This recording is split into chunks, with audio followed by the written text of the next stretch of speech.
I'm 10 years younger, sitting across from my boss's boss over lunch, and I don't totally know why I'm there, so I'm a little nervous, but we're making small talk, ordering food, when suddenly he asks, "Claire, it doesn't seem like you're very involved in the community. Why is that?" Now that surprised me. That is not where I thought this conversation was going. But then he told me about Rotary, a global, century-old volunteer organization, and Rotaract, its counterpart for young adults. And the way he described it, autonomy, impact, connection to peers, I was totally hooked. I wanted to join, so I asked him, "Where does the club meet?" And he a little sheepishly said, "So here's the thing. If you want to join it, you're going to have to start it." That, my friends, is what we call the catch.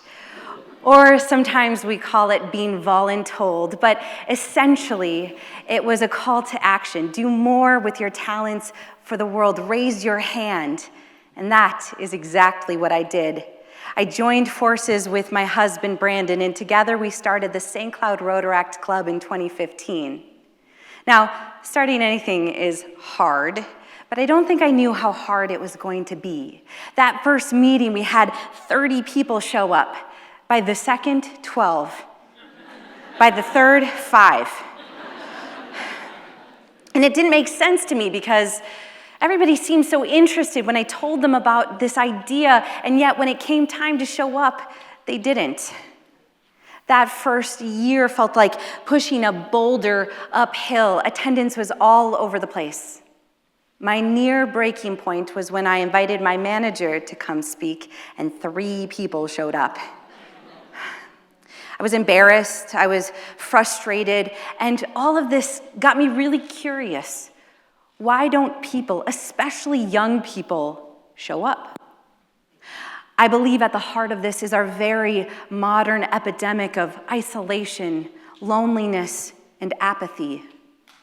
A 2025 study showed that 57% of US adults qualify as lonely, and it's something that impacts young people especially hard. 65% of millennials and 67% of Gen Z are lonely.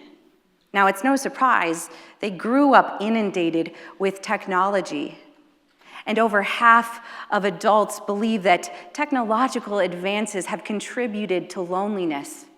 56% of adults admit to being addicted to their devices. It's been said that the opposite of addiction is connection. Social media and our online lives would have us convinced that we're connected, but it's not true, not really. And there seems to be greater forces at play that hold us back from raising our hand. Phrases like "protect your peace" have grown in popularity in recent years, referring to the practice of safeguarding ourselves from external stress. While well-intentioned, I think this has become a crutch, a way to say no to anything that doesn't serve us in this exact moment. Now, there is hope. Research shows that people with strong support circles have lower anxiety and depression. A 2021 study conducted during the pandemic, perhaps the peak of loneliness and isolation, showed that people with strong support circles were buffered against mental health decline regardless of age. So we know social connection is important, and yet our social lives are declining. Our average time spent with friends has dropped from 60 minutes a day on average in 2003 to 34 minutes a day in 2019. We're less likely to hang out with friends, to join clubs, to get to know our neighbors, to go to church, to be civically engaged, especially compared to 25 years ago. Now, why does this matter? Well, when we stop showing up, we lose our connection to ourselves and to others. We lose our grounding in what is real and sacred about life. It becomes so easy to drift into this numbness where acts of cruelty become shockingly common. Connecting with ourselves and others is a responsibility to restore compassion, respect, and a shared sense of humanity. It seems we face an era of apathy, but I believe there is a well-worn path towards a better life, one fueled by volunteerism. Volunteering changed my life.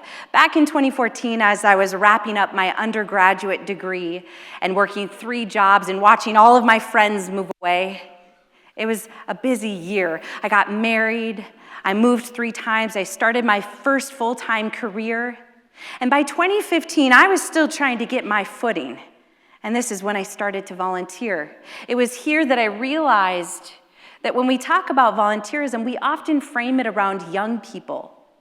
But volunteering can help anyone at risk of isolation and loneliness. This especially applies to people experiencing new beginnings. Newcomers to a community, fresh retirees, those starting a family, empty nesters, career jumpers. These are the moments in our lives when it becomes really easy to lose connection. This is when it becomes most important that we raise our hand and get involved. For me, volunteering helped me to build identity. I am the type of person who shows up. To build mastery, I can accomplish big goals. To build belonging, when I work on big problems with others, it bonds me to people. And to build purpose, if I'm not here, the work I do will be missed. Volunteering in many ways seems to be the solution to the apathy crisis, and yet volunteering is also trending downwards. Take, for example, the fact that in the late 80s, more than half of Americans volunteered their time. By 2023, that's dropped to 28%. Similarly, in 2000, over 66% of US households donated to charity, and that has also dropped under 47%. When bad things happen in the world, Mr. Rogers told us to look for the helpers. But where are the helpers? Now, I believe that there are perhaps more unconventional ways to build the helpers. In fact, I think that sometimes new volunteers must be dragged kicking and screaming to the starting line, metaphorically, of course. I think that often people get involved because they're voluntold to do so. A mentor, a parent, a boss, a friend puts on the pressure and you reluctantly show up. But given enough time and the right cause, your interest grows. Gradually, you grow from being voluntold to voluntary. And as that interest grows, your connection to others involved also grows.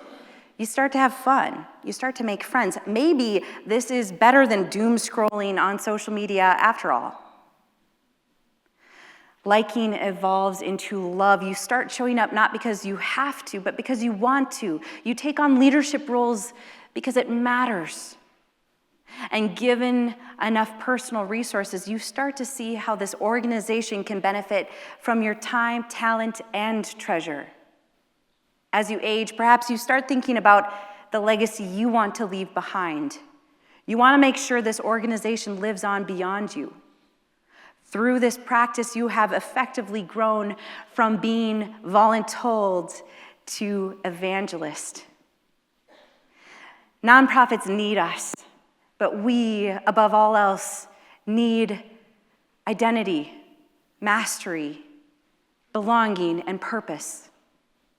I've seen this unfold countless times across dozens of organizations. New volunteers will reluctantly admit, "My boss made me come." And while that is not a particularly inspiring statement, I've seen those same voluntold individuals lean in, catch the vision, and transform their own lives. This is at the heart of why St. Cloud Rotaract 10 years later is stronger than ever with 40 members and growing. Now this is my challenge to all of you in this room, the mentors, the parents, the bosses, the community leaders. You must be proactive in asking people to become involved. If you don't ask, it likely won't happen. But I want to be clear. volunteering is by far most beneficial to the individual. Getting involved gives us purpose. As technology continues to drive us into isolation, showing up for our communities is a lifeline to sanity. So this is my challenge to all of you, especially those of you experiencing new beginnings. Learn how you can live a life in service to others. Answer the call. Raise your hand. And the next time you're voluntold to show up, consider that maybe, just maybe, it's the start of something remarkable. Thank you.